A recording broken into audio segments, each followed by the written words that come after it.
સવારની શરૂઆત થઈ છે. રસોડામાં હું બનાવું છું રોટલા. આજે અડદની દાળ બનાવવાની છે, તો ટિફિનમાં પણ રોટલા મોકલવાના છે અને નાસ્તા માટે પણ એકાદ રોટલો વધારે બનાવવાનો છે. અડદની દાળ બાફવા મૂકીને મારી દેરાણી પણ રોટલા શીખવા આવી ગઈ. એણે પણ એક રોટલો બનાવ્યો અને મને લાગી ગઈ છે જોરદારની ભૂખ. રોટલો ચોળી નાખ્યો, એમાં નાખી અડદની દાળ ને ઉપરથી દહીં નાખ્યું, બધું મિક્સ કર્યું ને મજા આવી ગયો મને તો નાસ્તો કરવાની. શ્યામે પણ આજે દહીંમાં રોટલો ચોળીને ખાધો. ઉપરથી અમે બે અડધો અડધો ગ્લાસ પેશન ફ્રૂટનું શરબત પીધું ને પછી નીકળી ગયા માંગરોળ જવા માટે. ગમે એટલી ટાઈટ ઓઢણી બાંધું પણ અહીંથી તો ઊંચી જ થઈ જાય ને. કામાક્ષી પણ હાઈ કહે છે તમને બધાને.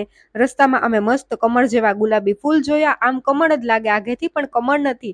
ને આ વખત માંડવીની તો હાલત સાવ ખરાબ થઈ ગઈ. રસ્તામાં અમે જોયું ને તો ખેતરમાં પાથરા કેવા કાળા કાળા થઈ ગયા છે.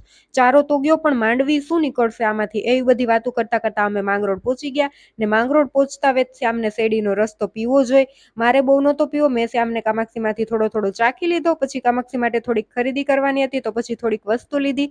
શું ખરીદી કરી એ ઘરે જઈને બતાવશું. ત્યાં સુધી ચેનલને સબસ્ક્રાઇબ કરી દો. 1:30 વાગી ગયા હતા. આ બે બાપ દીકરીને ભૂખ લાગી ગઈ હતી. એ બે વેફર ખાઈને મેં ડ્રાયફ્રૂટ વાળું મિલ્ક શેક પીધું. હવે અમે જાય છે ઘરે. ને તડકો કે મારું કામ. કામાક્ષીને તો ઓઢણી કે કાંઈ મોઢા ઉપર બાંધવું ન હોય ને મારે બાંધવું તું પણ ભૂલાઈ ગયું. તડકો લાગ્યો ત્યારે યાદ આવ્યું. તડકામાં શેકાતા શેકાતા અમે ઘરે પહોંચી ગયા. ને જો આ બધી વસ્તુ કામાક્ષી માટે છે.